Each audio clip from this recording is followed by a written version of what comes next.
यह कहानी हसन नाम के एक गरीब मगर नेक दिल इंसान की है।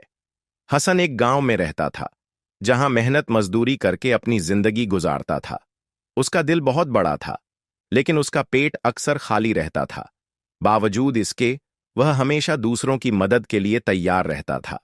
उसकी माँ बचपन से उसे सिखाती आई थी कि सच्चा इंसान वही होता है जो दूसरों के लिए जिए, और अल्लाह ऐसे इंसानों को कभी बेसहारा नहीं छोड़ता। एक दिन हसन ने सुना कि पास के शहर में अच्छा काम मिल सकता है। वह कई दिनों से भूखा था, लेकिन उसे उम्मीद थी कि शहर में जाकर कुछ कमा सकेगा। उसकी माँ ने उसे एक रोटी और थोड़ा सा पानी दिया और दुआएं देते हुए कहा, बेटा, जो कुछ भी मिले उसे सब्र और शुक्र के साथ कबूल करना, और अगर किसी को जरूरत हो तो बांटने से मत हिचकना। हसन यह बातें दिल में बसाकर सफर पर निकल पड़ा। रास्ता लंबा और कठिन था। वह धूप में पैदल ही चल रहा था, क्योंकि उसके पास सवारी के लिए पैसे नहीं थे।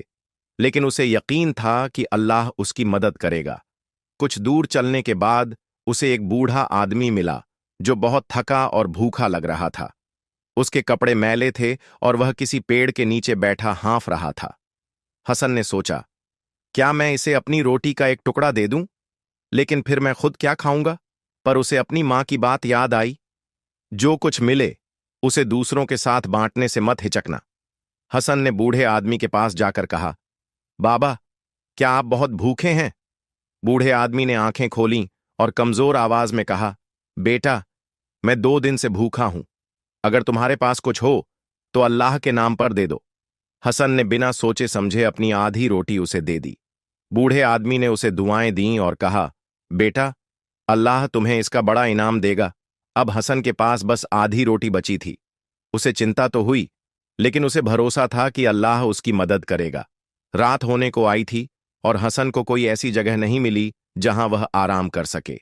चारों ओर जंगल था और दूर दूर तक इंसानों की कोई आहट नहीं थी। थकान और भूख ने उसे कमजोर कर दिया था, लेकिन उसे अपनी मां की दी गई सीख याद थी, सब्र करो, अल्लाह तुम्हारे साथ है। में से थोड़ा सा खाकर सोने की कोशिश की, मगर जब आंख बंद की तो उसे दूर कहीं से किसी के कराहने की आवाज आई। हसन ने सोचा, क्या यह मेरी कल्पना है या कोई सच में मुसीबत में है? आवाज धीमी लेकिन दर्द से भरी हुई थी। हसन के दिल में डर था, लेकिन उसका दिल गवाही दे रहा था कि उसे देखना चाहिए। वह धीरे धीरे आवाज की ओर बढ़ा। कुछ ही दूर जाने के बाद उसे एक आदमी दिखा जो जमीन पर गिरा हुआ था। उसके कपड़े फटे थे और शरीर पर घाव के निशान थे। हसन ने जल्दी से उसके पास जाकर उसे हिलाया। भाई, तुम ठीक हो? कमजोर आवाज में उस आदमी ने कहा, पानी, बस थोड़ा सा पानी। हसन ने बिना सोचे समझे अपनी पानी की छोटी सी मशक उसे दे दी। उस अजनबी ने पूरा पानी पी लिया और राहत की सांस ली। मगर अब हसन के पास पीने के लिए कुछ भी नहीं बचा था। हसन ने उस आदमी से पूछा, तुम कौन हो और यहां इस हालत में कैसे पहुंचे? उस आदमी की आंखों में दर्द था। उसने कहा, मैं एक मुसाफिर हूं। लुटेरों ने मुझे घेर लिया, मेरा सामान छीन लिया और मुझे घायल छोड़ दिया। अगर तुम नहीं आते तो शायद मैं यहां मर जाता। हसन ने उसकी हालत देखी। वह बुरी तरह घायल था, लेकिन इस सुनसान जगह में कोई मदद मिलना मुश्किल था। हसन ने अपनी आधी बची हुई रोटी उसे दे दी। अब हसन के पास खाने और पीने के लिए कुछ भी नहीं था। सुबह होने लगी थी। अजनबी ने हसन का शुक्रिया अदा किया और कहा, भाई, मैं तुम्हारा यह एहसान कभी नहीं भूलूंगा। अल्लाह तुम्हें इसका इनाम देगा। हसन मुस्कुराया, मगर अंदर से वह चिंतित था। अब उसके पास न रोटी थी न पानी। रास्ता लंबा था और शहर अभी भी बहुत दूर था। सुबह होते ही सूरज की तेज किरणें पेड़ों के पत्तों से छनकर जमीन पर पड़ रही थीं। हल्की ठंडी हवा चल रही थी, मगर हसन के लिए यह हवा कोई राहत नहीं थी। उसका शरीर भूख और प्यास से कमजोर हो चुका था। उसने सुबह की नमाज पढ़ी और अल्लाह से मदद मांगी, या अल्लाह, मैंने तेरी राह में जो कुछ था बांट दिया। अब तू ही मेरा सहारा है। नमाज के बाद वह फिर से सफर पर निकल पड़ा। पैर भारी हो चुके थे, मगर उसका हौसला कम नहीं हुआ था। उसके दिल में बस एक ही बात थी, अल्लाह अपने नेक बंदों को कभी बेसहारा नहीं छोड़ता। हसन अब एक रेगिस्तानी इलाके से गुजर रहा था। चारों तरफ रेत ही रेत थी। कहीं कोई इंसान नहीं, कोई पेड़ नहीं, कोई पानी नहीं। सूरज ऊपर चढ़ आया था और गर्मी असहनीय हो चुकी थी। काश मेरे पास थोड़ा सा पानी होता। उसके होंठ सूख चुके थे, गला चटक रहा था और शरीर में कमजोरी बढ़ रही थी, मगर वह चलता रहा। चलते चलते उसकी आंखों के आगे धुंधलापन छाने लगा। अचानक उसके पैर लड़खड़ाए और वह धड़ाम से जमीन पर गिर पड़ा। नहीं, मैं हार नहीं सकता। उसने खुद को संभालने की कोशिश की, मगर शरीर जवाब देने लगा था। तभी दूर से उसे किसी के चलने की आहट सुनाई दी। हसन ने मुश्किल से अपनी आंखें खोलीं और देखा, एक काफिला उसकी तरफ आ रहा था। ऊंटों पर बैठे कुछ लोग धीरे धीरे उसकी ओर बढ़ रहे थे। क्या यह कोई सपना है या सच में कोई मदद आ रही है? काफिला करीब आया। उनमें से एक आदमी हसन के पास उतरा और घबरा कर बोला, अरे, यह तो कोई मुसाफिर लगता है जो बेहोश पड़ा है। दूसरे आदमी ने जल्दी से पानी की मशक निकाली और हसन के मुंह से लगाई। ठंडा पानी गले में उतरते ही जैसे जान वापस आने लगी। उसकी बंद होती आंखें फिर से खुल गईं। क्या तुम ठीक हो भाई? एक आदमी ने पूछा। हसन ने धीरे से सिर हिलाया, मगर उसके चेहरे से साफ जाहिर था कि वह बहुत तकलीफ में है। काफिले के लोगों ने हसन को उठाया और एक ऊंट पर बिठा दिया। वे सब व्यापारी थे जो दूर के शहर से व्यापार करके लौट रहे थे। उन्होंने उसे खाने के लिए खजूर और रोटी दी। अल्लाह का लाख लाख शुक्र, हसन ने मन ही मन कहा। जब उसने थोड़ा होश संभाला तो उनमें से एक आदमी ने पूछा, भाई, तुम इस हालत में यहां कैसे पहुंचे? हसन ने अपनी पूरी कहानी सुनाई। कैसे उसने अपनी आधी रोटी बूढ़े आदमी को दी, कैसे उसने अपना आखिरी पानी और रोटी घायल मुसाफिर को दे दी, और कैसे वह अकेला भूखा प्यासा इस रेगिस्तान में भटक गया। काफिले के लोगों ने उसकी बातें ध्यान से सुनी। उनमें से एक बुजुर्ग व्यापारी की आंखों में आंसू आ गए। बेटा, तूने अपनी भूख प्यास की परवाह किए बिना दूसरों की मदद की। यह कोई मामूली बात नहीं है। अल्लाह तुझे जरूर इसका इनाम देगा। बुजुर्ग व्यापारी ने अपनी थैली से कुछ अशर्फियां निकालीं और हसन की हथेली पर रख दीं। ये रख लो बेटे, इसे अपनी जिंदगी संवारने में लगाना। हसन ने उन अशर्फियों को देखा, फिर बुजुर्ग की ओर देखा। लेकिन मैं इसे कैसे ले सकता हूं? मैंने तो कुछ भी नहीं किया। बुजुर्ग हंस पड़े।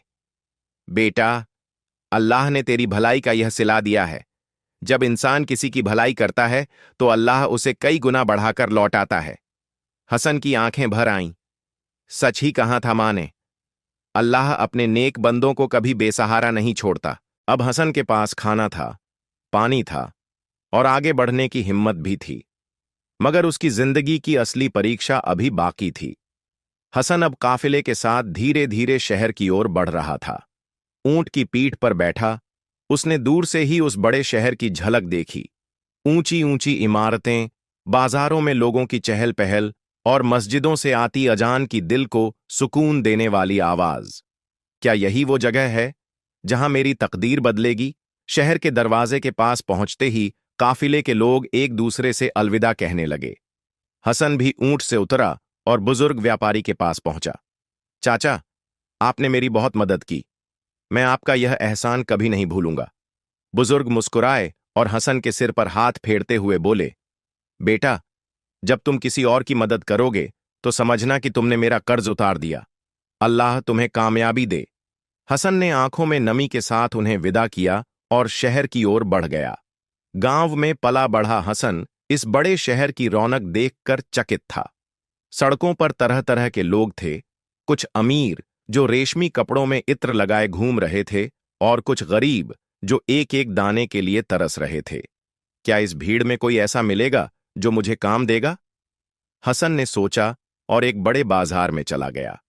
वहां सुनार, बढ़ई, कपड़े बेचने वाले और मसाले वाले दुकानदार बैठे थे। हर तरफ खरीदारों की आवाजें गूंज रही थीं। हसन ने सबसे पहले एक बढ़ई की दुकान पर जाकर पूछा, क्या आपके यहां कोई काम मिल सकता है? बढ़ई ने उसे ऊपर से नीचे तक देखा और मुंह फेर लिया। हमें मजदूर चाहिए, मांगने वाले नहीं। हसन को यह जवाब सुनकर धक्का लगा, मगर उसने हिम्मत नहीं हारी। उसने एक मसाले वाले की दुकान पर जाकर पूछा, हजरत, क्या आपको किसी मददगार की जरूरत है? मसाले वाले ने हसन के मैले कपड़े देखकर नाक चढ़ाई और कहा, पहले अपने रहने का ठिकाना बना लो, फिर काम मांगना। हर जगह से उसे इनकार ही मिला। लोग या तो उसे नजरअंदाज कर देते या फिर हिकारत से देखते। क्या यह शहर सिर्फ अमीरों के लिए बना है? हसन के दिल में मायूसी घर करने लगी। मगर उसने खुद को संभाला। अल्लाह ने मुझे यहां तक पहुंचाया है तो जरूर मेरी मदद भी करेगा। शाम होने लगी थी। हसन की जेब में अशरफियां थीं, मगर उसने उन्हें खर्च नहीं किया था। वह चाहता था कि जब तक कोई ठिकाना और रोजगार न मिल जाए वह इस पैसे को हाथ न लगाए, मगर अब भूख ने उसे कमजोर करना शुरू कर दिया था। वह एक तंदूर के पास रुका, जहां गर्म रोटियों की खुशबू उसकी भूख को और तेज कर रही थी। भाई, एक रोटी कितने की है? उसने दुकानदार से पूछा। 2 अशरफियां। 2 अशरफियां? इतने में तो मैं 3 दिन खाना खा सकता हूं। हसन को समझ में आ गया कि यह शहर उतना भी रहमदिल नहीं था। उसने सोचा, अगर मैं इसी तरह पैसे खर्च करता रहा तो जल्दी ही खाली हाथ रह जाऊंगा। वह वापस मुड़ा और एक मस्जिद की तरफ चला गया। वहां कुछ फकीर बैठे थे जिन्हें लोग खाना बांट रहे थे। हसन ने एक कोने में बैठकर अल्लाह से दुआ की, या अल्लाह, तुझे मेरे हालात का सबसे ज्यादा इल्म है, मुझे सही रास्ता दिखा।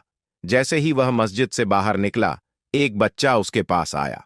उसकी उम्र करीब 10 साल रही होगी और वह गरीब मगर मासूम दिख रहा था। भाई, तुम कौन हो? मैंने तुम्हें पहले कभी यहां नहीं देखा, बच्चे ने पूछा। हसन ने मुस्कुराकर कहा, मैं मुसाफिर हूं, यहां काम की तलाश में आया हूं। बच्चे की आंखें चमक उठीं। क्या तुम ईमानदार हो? अल्हम्दुलिल्लाह, हसन ने जवाब दिया। बच्चे ने झट से उसका हाथ पकड़ लिया। तो मेरे अब्बा के पास चलो, वह एक नेक इंसान है और उन्हें भरोसेमंद आदमी की तलाश है। हसन को यकीन नहीं हो रहा था कि अचानक उसके लिए कोई दरवाजा खुल सकता है। बच्चा उसे एक छोटी मगर साफ सुथरी दुकान के पास ले गया। वहां एक अधेड़ उम्र के आदमी बैठे थे जो बहुत सादगी से लिबास पहने हुए थे। अब्बा, यह हसन भाई हैं, यह ईमानदार हैं और काम की तलाश में हैं। वह आदमी मुस्कुराया और हसन को गौर से देखा। बेटा, तुम्हारा नाम हसन है और तुम काम की तलाश में हो? हसन ने सिर हिलाया। अच्छा, एक बात बताओ, अगर तुम्हारे पास बहुत सारा पैसा हो और कोई गरीब तुमसे मदद मांगे तो तुम क्या करोगे? हसन के चेहरे पर हल्की सी मुस्कान आई। जो मेरे पास होगा उसे अल्लाह की राह में दे दूंगा, यही मेरी मां ने सिखाया है। वह आदमी मुस्कुराया और बोला, तो फिर तुम मेरे लिए काम कर सकते हो, कल सुबह से दुकान पर आ जाना। हसन की आंखों में चमक आ गई। सच? हां, मगर एक शर्त है, ईमानदारी और सब्र। यह मेरा वादा है, हसन ने कहा, और पहली बार उसे लगा कि उसकी नेकदिली का असली इनाम उसे मिलने वाला है। हसन, जो कि एक नेकदिल मुसाफिर था, शहर की दहलीज पर पहुंचा, मगर हर जगह उसे मायूसी ही मिली। काम की तलाश में भटकते हुए उसे एक बच्चे से मदद मिली जो उसे अपने पिता के पास ले गया। उस व्यापारी ने हसन को ईमानदारी और सब्र की शर्त पर अपने यहां काम पर रख लिया। अब हसन की जिंदगी एक नई राह पर थी, मगर क्या यह राह आसान थी? सुबह होते ही हसन ने वुजू किया, नमाज पढ़ी और अल्लाह का शुक्र अदा किया। या अल्लाह, तूने मुझे इतने दिनों की मुश्किलों के बाद एक मौका दिया है, मुझे इसमें कामयाब करना। फिर वह जल्दी से दुकान की ओर निकल पड़ा। जब वह दुकान पहुंचा तो उसने देखा कि वही व्यापारी साहब पहले से ही वहां थे और दुकान का सामान ठीक कर रहे थे। उन्होंने हसन को देखकर मुस्कुराते हुए कहा, आ गए बेटा, बहुत बढ़िया, अब से तुम मेरी दुकान पर काम करोगे, मगर याद रखना, ईमानदारी से काम करना ही असली इबादत है। हसन ने सिर झुका लिया। जी हजरत, यह मेरा वादा है। दुकान पर तरह तरह के लोग आ रहे थे। व्यापारी साहब की दुकान सूखे मेवों और मसालों की थी, जो इस शहर की सबसे मशहूर दुकानों में से एक थी। हसन ने देखा कि व्यापारी साहब बहुत नेक इंसान थे। वह कभी भी नाप तोल में धोखा नहीं देते थे और गरीब ग्राहकों को सस्ते में सामान दे देते थे। असली कमाई सिर्फ पैसे से नहीं होती बेटे, बल्कि लोगों की दुआओं से होती है, व्यापारी साहब ने हसन को समझाया। हसन ने भी पूरी लगन से काम करना शुरू कर दिया। वह ग्राहकों से तमीज से बात करता, सामान अच्छे से बांध कर देता और हर चीज का सही हिसाब रखता। धीरे धीरे ग्राहक भी उसे पसंद करने लगे। दोपहर का वक्त था जब एक अमीर आदमी दुकान में दाखिल हुआ। उसने कीमती कपड़े पहने हुए थे और उसकी चाल से लगता था कि वह बहुत घमंडी है। मुझे सबसे अच्छा जाफरान चाहिए, उसने अकड़ते हुए कहा। हसन ने अच्छी क्वालिटी का जाफरान निकालकर तौला और उसके सामने रख दिया। ये लो हजरत, ये सबसे उम्दा माल है। अमीर आदमी ने जाफरान को सूंघा और सिर हिलाया। फिर उसने चारों ओर देखा और धीरे से कहा, अगर तुम इसमें थोड़ा मिलावट कर दो और इसे महंगे दाम पर बेचो तो मैं तुम्हें अच्छा इनाम दूंगा। हसन के चेहरे का रंग बदल गया। माफ कीजिए हजरत, मगर यह हराम है, मैं ऐसा नहीं कर सकता। अरे, यह तो आम बात है, बहुत से दुकानदार ऐसा करते हैं, तुम्हारा मालिक भी यह नहीं देखेगा। उस आदमी ने हसन को लालच देने की कोशिश की, मगर हसन ने दो टूक जवाब दिया। मेरा मालिक देखे या न देखे, मगर अल्लाह सब देखता है, मैं अपनी ईमानदारी नहीं बेच सकता। वह आदमी नाराज होकर दुकान से चला गया। शाम को जब दुकान बंद करने का समय आया तो व्यापारी साहब ने हसन से कहा, बेटा, तुमने बहुत अच्छा काम किया। अब कल से तुम अकेले दुकान संभालोगे, क्योंकि मुझे एक जरूरी सफर पर जाना है। हसन ने चौंक कर पूछा, मैं अकेले? हाँ, मुझे तुम पर पूरा भरोसा है, लेकिन ध्यान रखना, ईमानदारी से काम करना और हर पैसे का सही हिसाब रखना। हसन ने सिर हिलाया। जी हजरत। अगले दिन हसन अकेला दुकान पर था। ग्राहक आते गए और वह ईमानदारी से सबको सामान देता गया। मगर दोपहर में अचानक एक नौकर दुकान में घबराया हुआ आया। यहां के मालिक को बुलाओ, उसने चीखते हुए कहा। क्या हुआ भाई? हसन ने पूछा। तुम्हारी दुकान से चोरी हुई है, कल रात दुकान में से कुछ कीमती सामान गायब हो गया। हसन का दिल धड़क उठा। या अल्लाह, यह क्या हो गया? देखते ही देखते यह खबर पूरे बाजार में फैल गई। कुछ लोग दुकान के पास जमा हो गए। यह लड़का नया है, हो सकता है इसी ने चोरी की हो, किसी ने कहा। हां, इससे पहले तो कभी ऐसा नहीं हुआ, दूसरे ने कहा। हसन को यह सुनकर बहुत दुख हुआ। वह ईमानदार था, मगर फिर भी उस पर शक किया जा रहा था। तभी व्यापारी साहब का नौकर वहां आया और बोला, मालिक जल्दी ही आ रहे हैं, वह खुद इसका फैसला करेंगे। अब हसन के पास सिर्फ एक सहारा था, उसकी सच्चाई और अल्लाह पर भरोसा। बाजार में कोहराम मचा हुआ था। लोग दुकान के सामने इकट्ठे हो गए थे। इस लड़के को देखो, अभी नया आया है और आते ही चोरी शुरू कर दी, जरूर इसी ने दुकान से माल गायब किया होगा। हसन खड़ा सबकी बातें सुन रहा था, मगर उसका जमीर साफ था। उसने किसी चीज को हाथ तक नहीं लगाया था, फिर भी हर नजर शक से उसे ही घूर रही थी।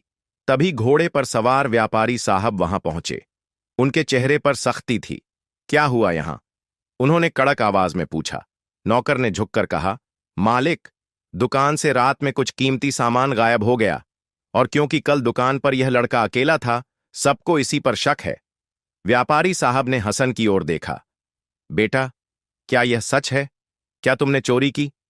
हसन की आंखों में आंसू आ गए, मगर उसने सीधा व्यापारी की आंखों में देखा और दृढ़ता से कहा, नहीं हजरत, मैंने अल्लाह को हाजिर नाजिर जानकर कभी भी हराम का एक दाना तक नहीं छुआ।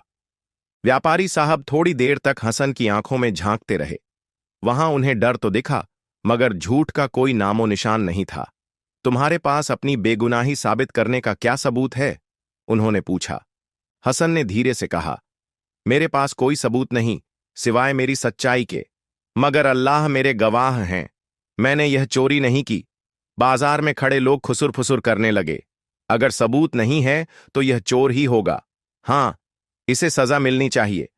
कुछ लोगों ने व्यापारी साहब से कहा कि हसन को सजा दी जाए, मगर तभी भीड़ में से एक बूढ़ा आदमी आगे बढ़ा। वह आदमी सफेद दाढ़ी वाला, फटे पुराने कपड़ों में था, मगर उसकी आंखों में अजीब सी चमक थी।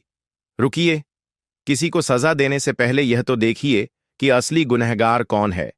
सबकी नजरें उस आदमी पर टिक गईं। व्यापारी साहब ने पूछा, तुम कौन हो और तुम ऐसा क्यों कह रहे हो? बूढ़े आदमी ने गहरी सांस ली और कहा, मैं यह नहीं कह सकता कि चोर कौन है, मगर मैं यह जरूर जानता हूं कि यह लड़का चोर नहीं है। हसन की आंखें फटी रह गईं। आपको कैसे यकीन है? बूढ़े आदमी ने मुस्कुराकर कहा, क्योंकि जब कोई आदमी अल्लाह के लिए अपनी आखिरी रोटी तक किसी और को दे सकता है, तो वह किसी का हक कैसे छीन सकता है? यह सुनते ही हसन के रोंगटे खड़े हो गए। यह आदमी कौन है और इसे मेरी वह कहानी कैसे पता? बूढ़े आदमी ने आगे कहा, अगर तुम इस लड़के पर शक कर रहे हो तो पहले सही तरीके से तहकीकात करो। हो सकता है चोरी कहीं और से हुई हो। व्यापारी साहब ने कुछ सोचा और फिर दुकान के नौकरों को बुलाया। तुम लोग बताओ, कल रात दुकान कौन बंद करके गया था? एक नौकर ने झिझकते हुए कहा, हुजूर, वह हमारा नया मजदूर करीम था, और वह अब कहां है? सभी इधर उधर देखने लगे, मगर करीम कहीं नहीं दिखा। हुजूर, वह तो आज सुबह से ही दुकान पर नहीं आया। बूढ़े आदमी ने हल्के से मुस्कुरा दिया। तो फिर अब बताइए, असली चोर कौन हो सकता है? यह सुनते ही बाजार में हलचल मच गई। हाँ, वह नौकर तो भाग गया। इस लड़के पर बेकार में शक किया। व्यापारी साहब का चेहरा गंभीर था। उन्होंने हसन के कंधे पर हाथ रखा और कहा, बेटा, मुझे माफ करना। मैंने तुम पर शक करके बहुत बड़ी गलती की। हसन की आंखों में आंसू आ गए। हजरत, मुझे आपका कोई गिला नहीं। मुझे अल्लाह पर भरोसा था और देखिए, उसने मेरी सच्चाई साबित कर दी। इस घटना के बाद हसन की ईमानदारी की चर्चा पूरे बाजार में फैल गई। लोग उसकी इज्जत करने लगे। व्यापारी साहब ने कहा, अब से तुम मेरे नौकर नहीं, बल्कि मेरे साझेदार हो। तुमने साबित कर दिया कि तुम सिर्फ काम करने वाले नहीं, बल्कि भरोसेमंद भी हो। हसन के लिए यह किसी इनाम से कम नहीं था। अल्लाह का शुक्र है, मेरी मेहनत और ईमानदारी रंग लाई। हसन पर चोरी का इल्जाम लगा, मगर अल्लाह ने उसकी सच्चाई साबित कर दी। एक रहस्यमयी बूढ़े आदमी की बातों और व्यापारी साहब की तहकीकात से पता चला कि असली चोर करीम था, जो दुकान से माल लेकर फरार हो गया था। इस घटना के बाद व्यापारी साहब को हसन की ईमानदारी पर पूरा भरोसा हो गया और उन्होंने उसे नौकर से साझेदार बना दिया। लेकिन क्या अब हसन की जिंदगी आसान हो गई थी? अब हसन सिर्फ एक मजदूर नहीं था, बल्कि दुकान का साझेदार था। उसके पास व्यापार संभालने की नई जिम्मेदारियां थीं। व्यापारी साहब ने हसन को बुलाकर कहा, बेटा, अब यह दुकान तुम्हारी भी उतनी ही है जितनी मेरी। मगर याद रखना, एक अच्छा व्यापारी वही होता है जो अपने ग्राहक के साथ नेक दिली और ईमानदारी से पेश आए। हसन ने सिर झुका लिया। जी हजरत, मैं पूरी मेहनत करूंगा। अब हसन का दिन भर का समय दुकान में बीतने लगा। वह ग्राहकों से अच्छे से पेश आता, सही तौलता, गरीबों की मदद करता और हमेशा सच्चाई को अपनाता। देखते ही देखते दुकान की बरकत बढ़ गई और मुनाफा दोगुना हो गया। एक शाम जब हसन दुकान बंद कर रहा था, उसे वही बूढ़ा आदमी फिर से दिखाई दिया, जो चोरी वाले दिन उसकी बेगुनाही के लिए आगे आया था। हसन ने झट से उसके पास जाकर कहा, बाबा, आप कौन हैं और आपको मेरी वह पुरानी कहानी कैसे पता थी? बूढ़े आदमी ने हल्की मुस्कान के साथ कहा, बेटा, सब्र करो। कुछ बातें वक्त आने पर ही समझ में आती हैं। मगर हसन कुछ पूछना चाहता था, मगर बूढ़े आदमी ने अपना हाथ उठाकर उसे रोक दिया और कहा, जल्द ही तुम्हारी जिंदगी में एक ऐसा मोड़ आएगा जहां तुम्हें अपनी पहचान खुद ढूंढनी होगी। अल्लाह पर भरोसा रखना। यह कहकर वह बूढ़ा आदमी भीड़ में गायब हो गया। हसन सोच में पड़ गया, आखिर यह बूढ़ा कौन है और वह ऐसी बातें क्यों कर रहा है? क्या मेरी जिंदगी में अब भी कोई बड़ा इम्तिहान बाकी है? कुछ दिन बाद की बात थी। एक दिन दुकान में एक अमीर आदमी दाखिल हुआ। उसकी उम्र लगभग 50 साल थी। वह एक लंबा चोगा पहने हुए था और उसके चेहरे पर गम की लकीरें साफ दिखाई दे रही थीं। सलाम बेटा, मुझे कुछ मसाले चाहिए।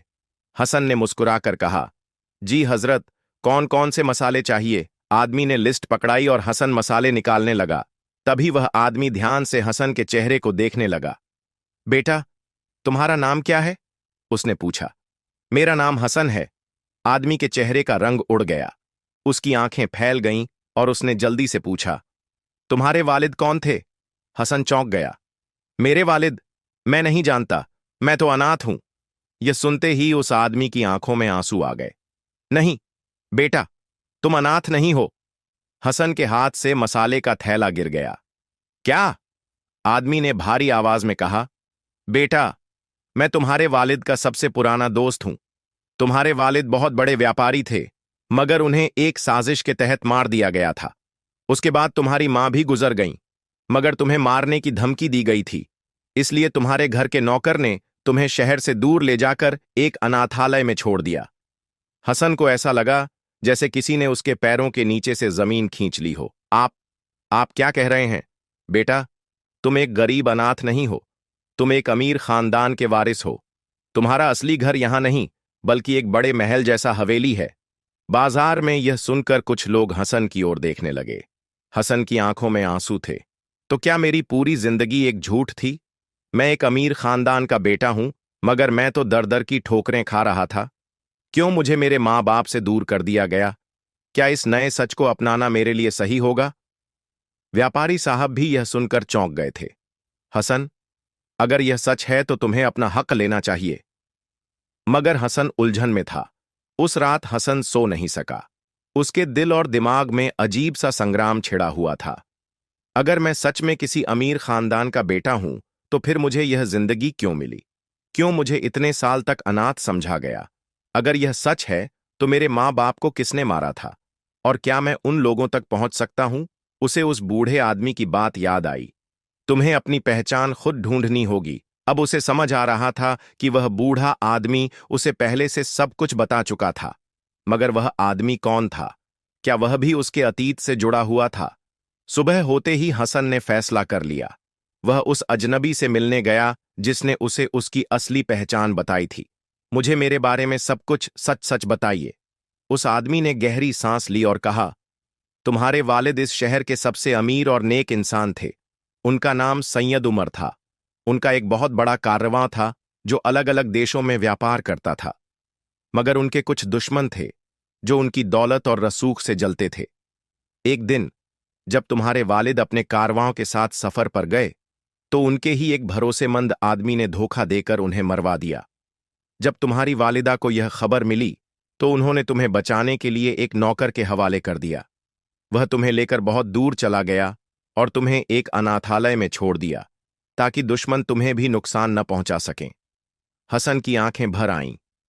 तो मैं इतने साल से अपनी असली पहचान से दूर था, और अब जब मुझे यह सब पता चल रहा है तो मैं क्या करूं?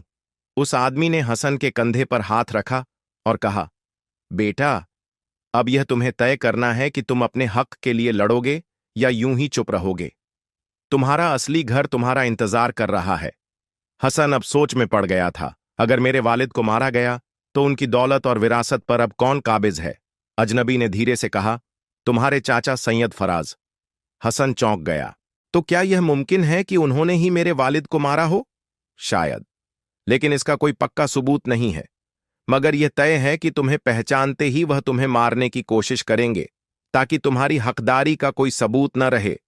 अब हसन को समझ आ रहा था कि यह लड़ाई आसान नहीं होने वाली थी।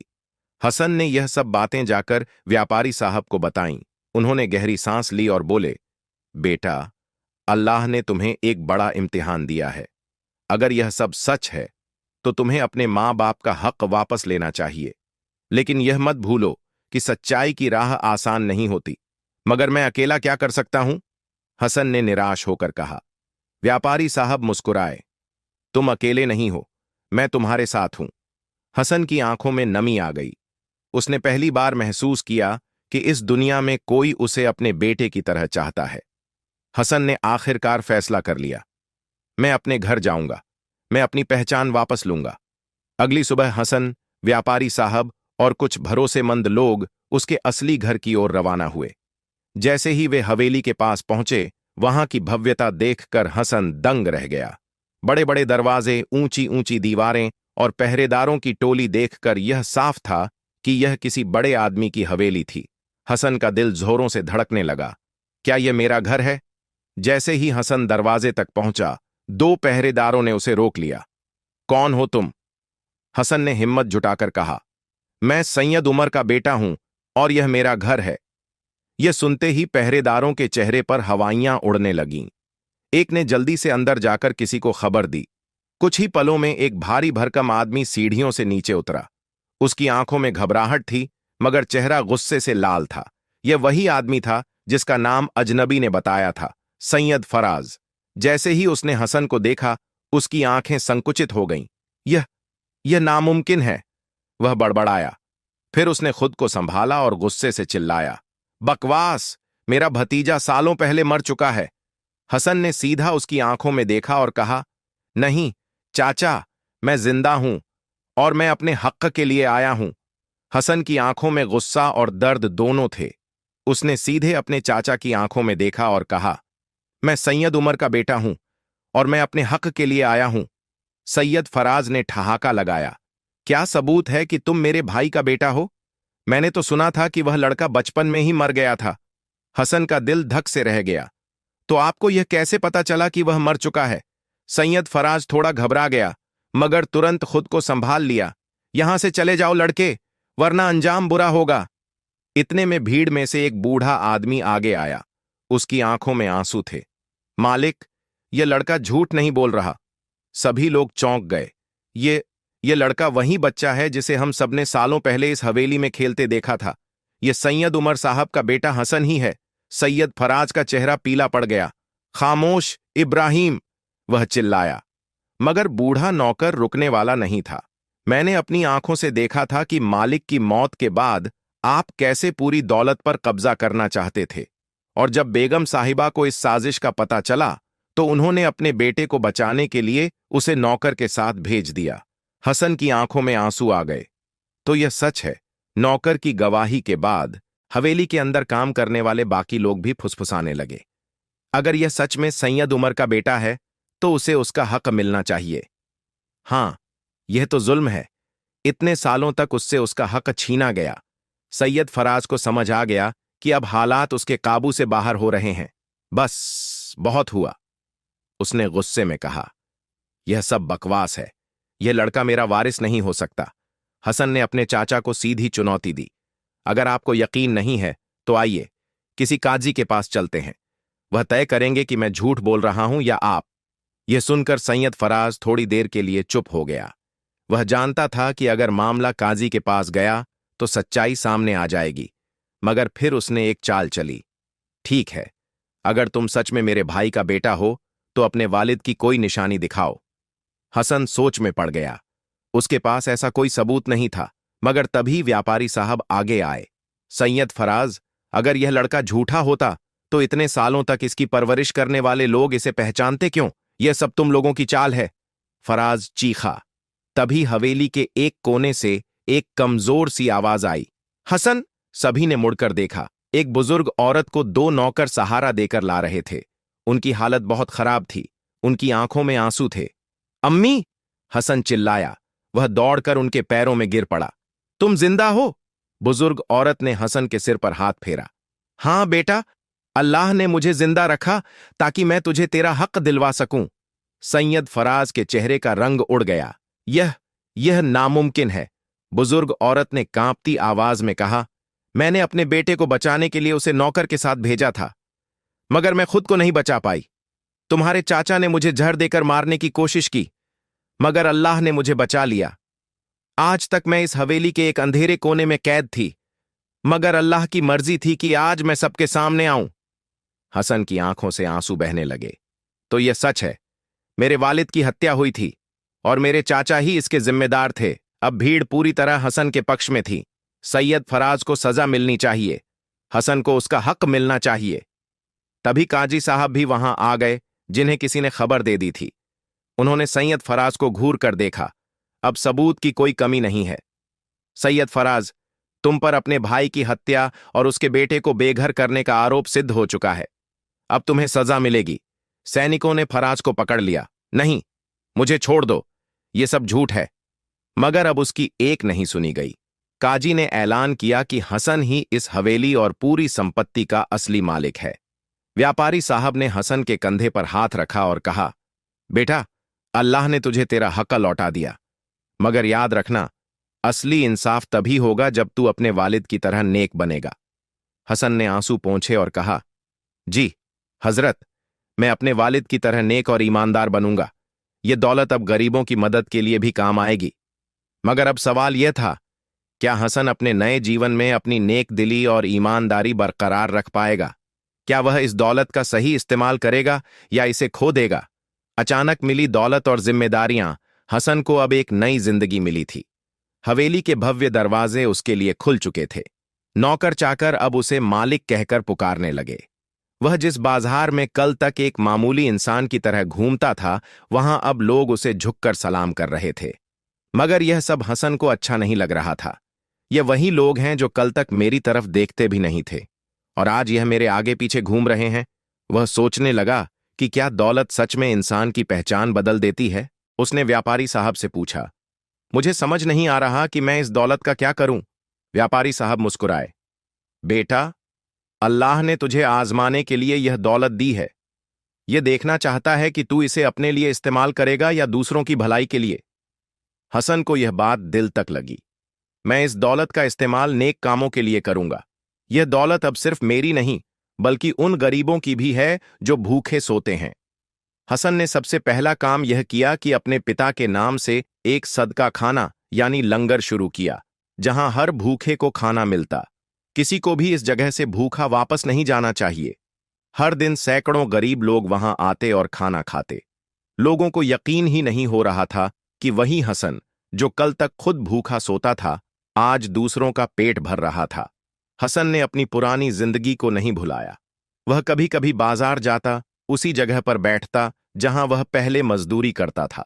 एक दिन उसने देखा कि एक गरीब बच्चा नंगे पैर घूम रहा था। हसन ने उसे अपने पास बुलाया और अपने जूते उतारकर उसके पैरों में पहना दिए। लोग हैरान थे। मालिक, आप खुद अपने जूते क्यों दे रहे हैं? हसन मुस्कुराया। क्योंकि मैं जानता हूं नंगे पैर घूमने का दर्द क्या होता है। हसन अब पूरे शहर में मशहूर हो गया था।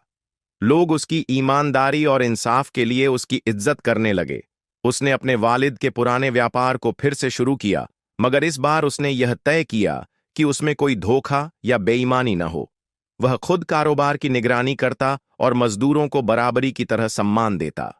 धीरे धीरे उसका कारोबार फलने फूलने लगा, मगर हसन का दिल अब भी उतना ही सादा था। एक दिन एक बूढ़ी औरत उसके पास आई और बोली, बेटा, मुझे अपने घर के लिए कुछ पैसे चाहिए। हसन ने बिना कुछ पूछे उसे पैसे दे दिए। लोगों ने कहा, मालिक, आपको पहले देखना चाहिए कि वह सच्ची है या झूठ बोल रही है। हसन ने जवाब दिया, अगर वह झूठ बोल रही है तो यह उसका गुनाह होगा, मगर अगर वह सच बोल रही है तो मैं उसके लिए अल्लाह के सामने जवाबदेह रहूंगा। सैयद फराज को शहर से बाहर निकाल दिया गया था। वह अब गरीबों की तरह जीने को मजबूर था। एक दिन भूख और तकलीफ से परेशान होकर वह उसी सदका खाने के पास पहुंचा जो हसन ने बनवाया था। उसकी आंखों में आंसू थे। क्या मुझे भी खाना मिलेगा? हसन ने उसकी तरफ देखा। लोगों को लगा कि हसन उसे भगा देगा, मगर हसन ने खुद अपने हाथों से उसे खाना परोसा। आपके गुनाह आपके और अल्लाह के बीच हैं, मगर भूख सबकी एक जैसी होती है।